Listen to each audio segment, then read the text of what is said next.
생활 시장 이야기. 안녕하세요. 유기입니다. 9월은 올림픽에, 추석에 정말 빨리 지나간 것 같습니다. 조금은 선선한 것이 가을이 오긴 왔나 봅니다. 또 금방 찬바람이 불겠지요. 1년이 이렇게 빨리 지나가나 봅니다. 슬슬 한 해 마무리 잘하시길 바라봅니다.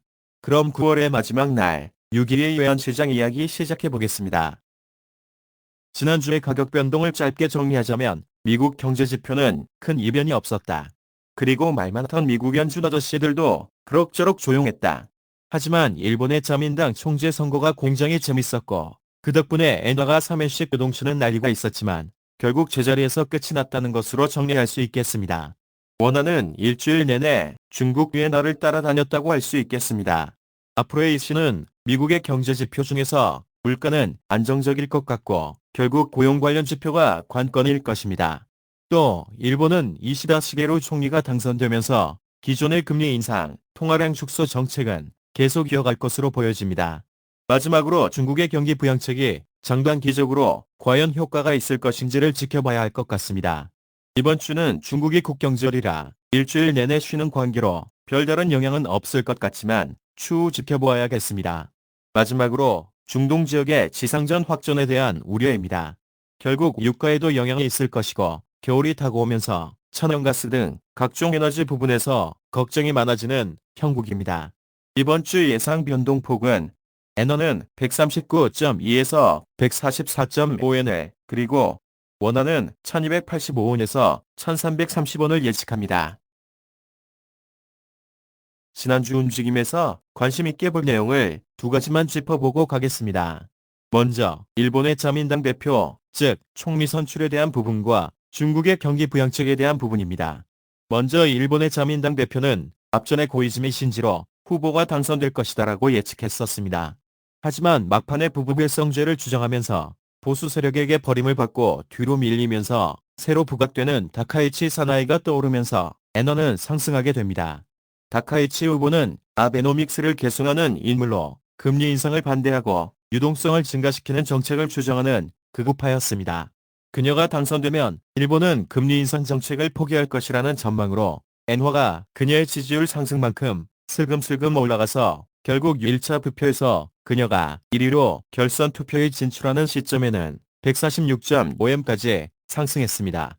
하지만 결선 2차 투표에서 결국 중도파인 이시바 시게루 간사장이 승리하면서 단 1분 만에 143.2엔대까지 3엔이 급락을 하게 됩니다. 결국 부부 별성제라는 결혼 후 부부의 성은 같은 성으로 통일해야 하고 대체로 남편의 성을 따라간다는 통념을 깨려 했던 고이즈미 후보의 배척과 결선 1차에서 승리했던 다카이치 후보가 여성이라서 결국 결선에서 패할 수밖에 없었다.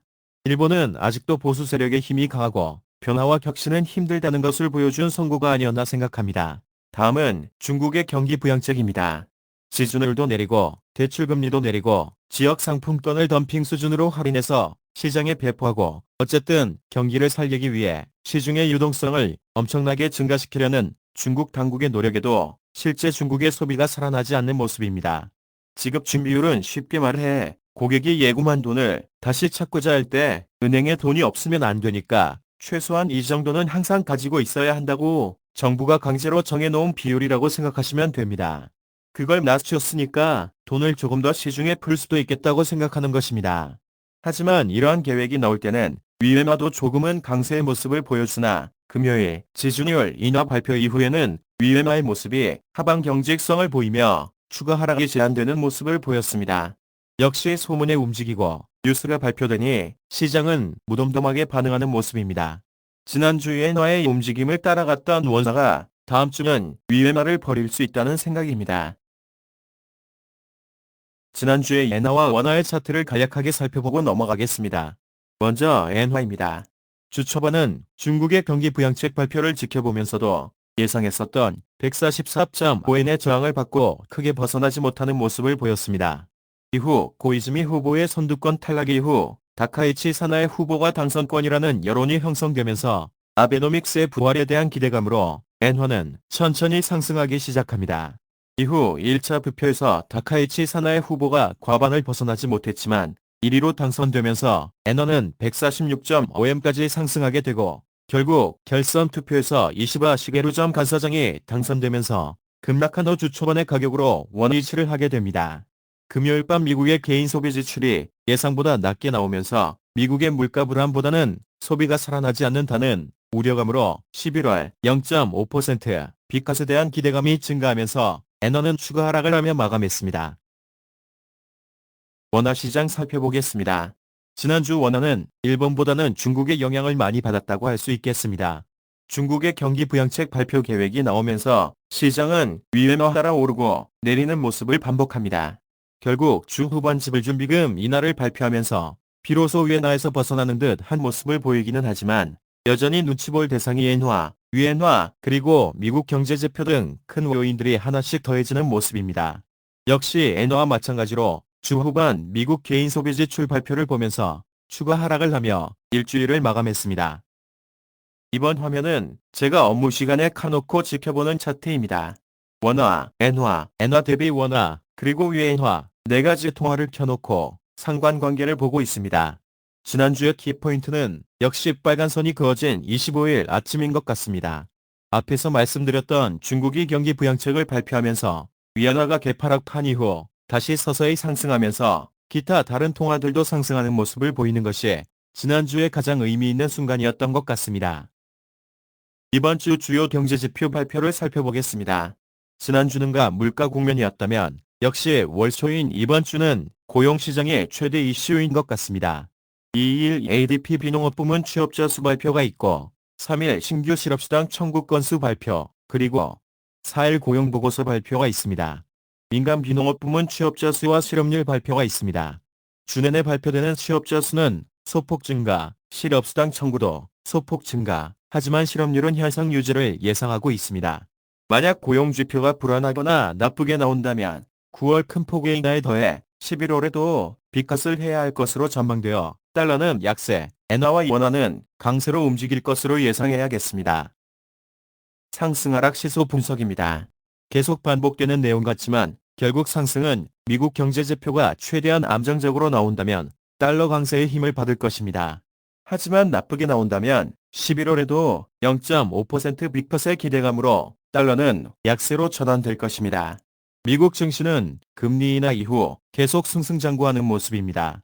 반도체 쪽도 살아나서 우리나라 증시도 어느 정도는 회복할 것으로 보여지고, 이에 외국인 동향이 매수로 전환한다면 원화는 하락할 수 있을 것이고, 반대로 증시가 좋지 않아 하락한다면 외국인 매도 물량이 증가해 원화는 아래를 탄탄히 받쳐주는 형국이 될 것입니다. 중동 지역 역시 이란은 최근에 이스라엘 공격에 반격을 하겠다고는 하고 있지만 오랜 핵무기 압박에 경제가 좋지 않은 상황이고, 이 와중에 온건파 수정이 망설이고 있어 이란은 이러지도 저러지도 못하고 있습니다. 하지만 결국 지상전으로 접어들고 전면적이 된다면 전황은 어디까지 확대될지 알 수 없는 상황입니다. 불똥이 우크라이나 러시아 전쟁으로까지 이어진다면 많이 힘든 양상이 될 수 있다는 생각입니다. 그 외 요인들은 여전히 지켜보아야겠습니다. 되돌아보면 지난주는 한바탕의 요동이 있었지만 결국 예전의 분위기를 그대로 원위치시키고 계속 이어가는 모습입니다. 이번 주는 역시 고용지표 관련 내용을 주의 깊게 살펴봐야겠습니다. 특히 금요일 실업률 발표가 제일 중요한 이슈일 것 같습니다. 그리고 이스라엘의 광기가 결국 지상전으로 번지고 중동 전역이 전쟁의 소용돌이로 들어가는가도 지켜보아야겠습니다. 10월 1일 밤 파월 의장의 연설이 있는데 어떤 내용이 언급될지도 관심 있게 보아야겠습니다. 역시 가장 큰 관심사는 원화가 1,300원을 뚫고 내려가는지가 가장 관심사항일 것 같습니다. 1,300원이 가지는 수치적 의미가 굉장히 강하기 때문에 한순간에 무너질 것이라고는 생각지는 않습니다. 하지만 점점 낮춰지는 저점을 보면서 이번 주는 1,300원 무너지는 것으로 예상하고 있습니다. 이번 주 예상 변동폭은 엔화는 139.2에서 144.5엔을, 그리고 원화는 1285원에서 1330원을 예측합니다. 이번 주는 1300원 하향 돌파가 최대 관건일 듯합니다. 1300원 아래에서는 제법 손절성 물량이 대기하고 있을 것 같아 만약 1300원이 깨어지면 많이 내려갔다가 반발 매수가 나와 다시 밀어올릴 듯하기도 합니다. 지켜보아야겠습니다. 이상 9월 30일 6일의 외환시장 이야기 마치겠습니다. 내일은 10월입니다.